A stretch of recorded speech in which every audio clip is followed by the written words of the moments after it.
Good morning, fourth grade scholars. It's me, Miss Yan. Today, for a read aloud, I am going to read to you The Hallelujah Flight by Phil Bildner, illustrated by John Holyfield. Here's the cover.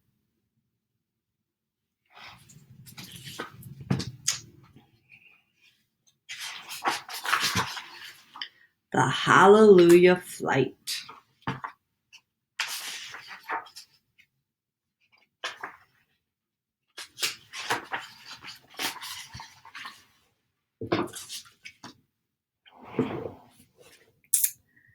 The day I first met James Banning, he said, "Mr. Allen, my dream is to fly a plane from sea to shining sea. And this here 0XX6 Eagle Rock is our plane. But first, I'll need you to overhaul the engine." I just about coughed up my coffee. Replace the entire engine? Well, how will we pay for that? Times were hard, and most folks didn't have a nickel to spare. "I've got an idea," Banning replied. "Whenever people give us food, fuel, and supplies along the way, they can write their names on the tip of the wing. They'll fly into the history books right along with us." "That just might work," I declared.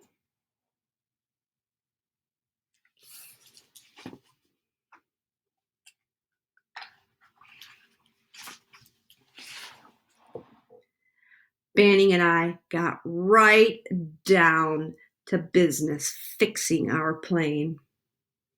The crew from the airport thought we'd about lost our marbles. "You'll be lucky if you get that crate 2 inches off the ground," cried the carpenter. "Even luckier if it lasts 2 minutes. "In the air," echoed the engineer. "They're a pair of hobos," mocked the mechanic. "The flying hobos," they all called us.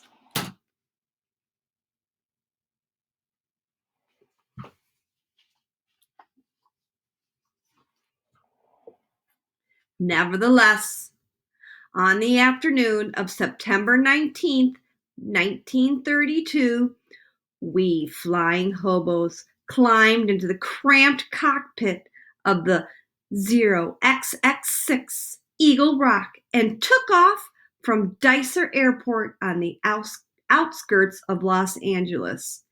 "Here we go!" Banning cried.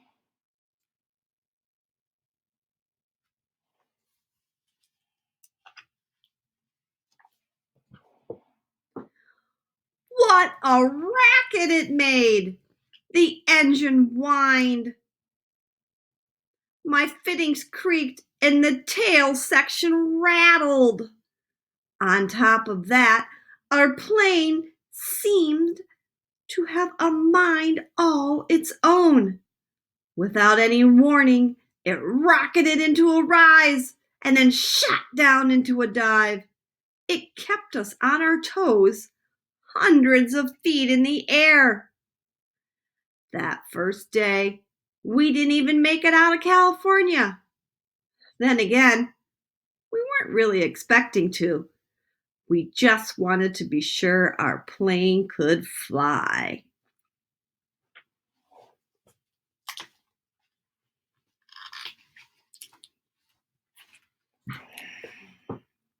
When we landed, after the first leg of the trip, I inspected our plane from nose to tail. "We have a leaky pump," I said. "I'm going to need some tools and parts. It's time we put your plan to the test." Banning and I headed into town and asked for help. At first, like the airport workers, the locals thought we were missing a few screws. However, as soon as we told them they could sign their names on the wing, every last one of them pitched in to help.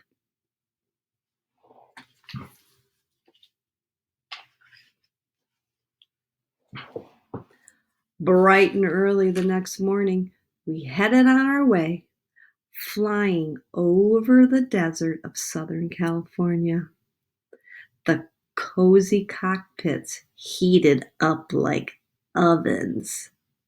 "It's too hot!" I yelled. "Do what I do!" Banning hollered back. Suddenly, Banning was unhooking his overalls and unbuttoning his shirt. In a matter of moments, the two of us were flying in nothing but our underwear.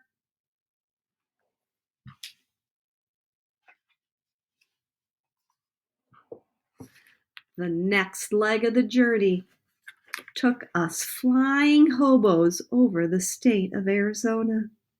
We soared high above the Grand Canyon, the painted desert, and the petrified forest. As nightfall neared, Banning spotted a familiar airfield in the distance.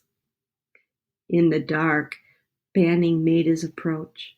He banked us around a group of mountains, and after almost sideswiping a solo, he slammed the plane down on the runway. The moment my feet touched the good earth, I cried, "Hallelujah!" "Hallelujah right back at you," Banning replied.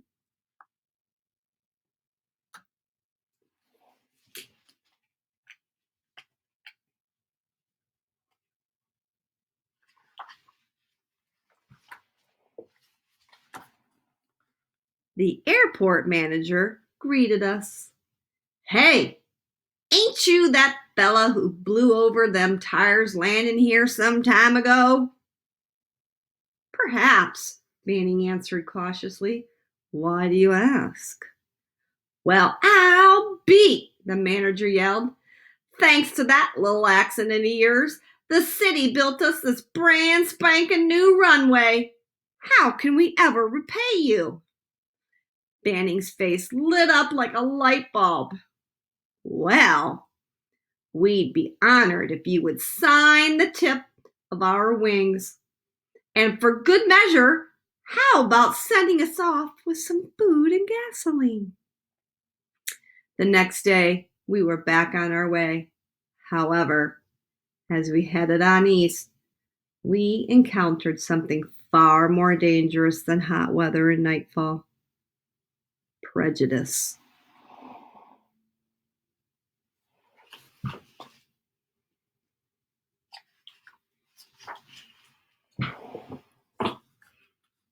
At one stop, all we wanted was to use a washroom.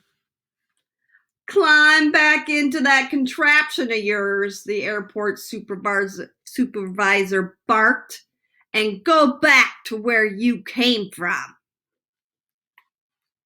At another stop, we wandered into town to find some food. "We don't serve your kind around here," the waiter growled. "You ain't good enough for our eats." We turned tail and flew off for our lives. "Hallelujah," I said when the plane's wheels lifted off the dirt. "Hallelujah right back at you," Banning replied.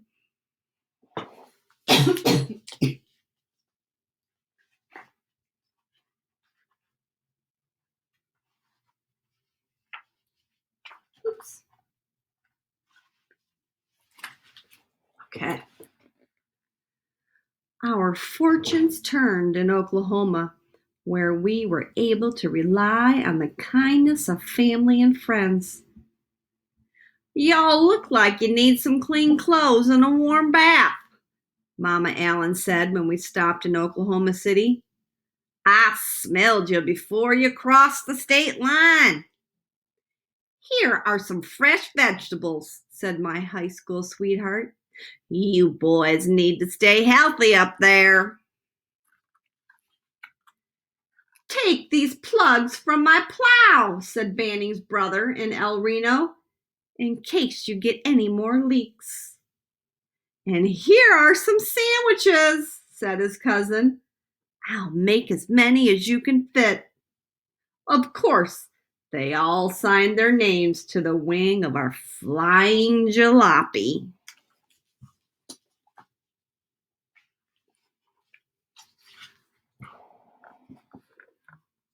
From Springfield, Illinois, to Terre Haute, Indiana, to Columbus, Ohio, we flew without problems.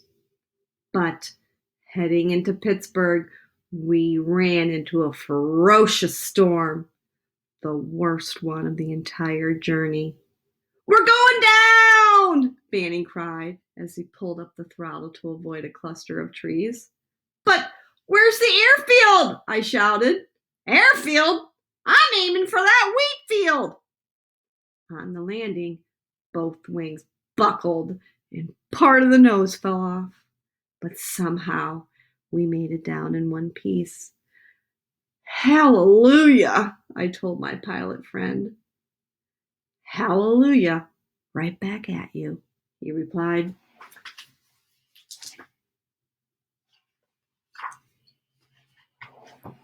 Rise and shine, Banning said the next morning with the first signs of light. I can almost taste the salt of the Atlantic Ocean.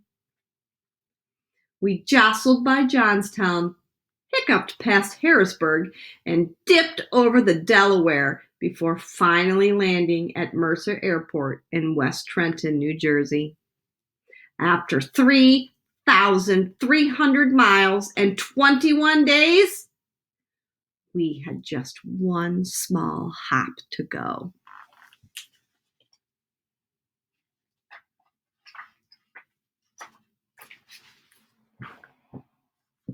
On Sunday morning, October 9th, 1932, James Banning piloted our Zero XX6 Eagle Rock over New York Harbor. We saluted the Statue of Liberty before turning toward Valley Stream Airport in Long Island, New York. Hallelujah! I cried. Hallelujah right back at you, replied Banning for the final time.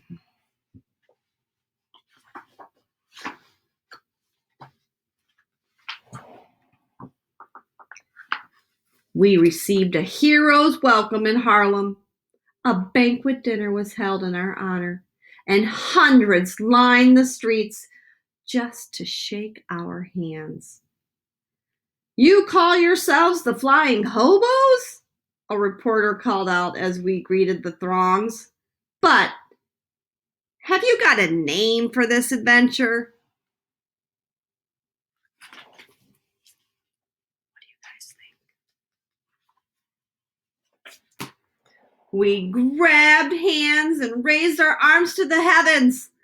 The Hallelujah Flight! That was a cool story. Now, friends, pretty easy. Make yourself a paper airplane. Write your name somewhere on the wings. And then send it for a flight. Peace out.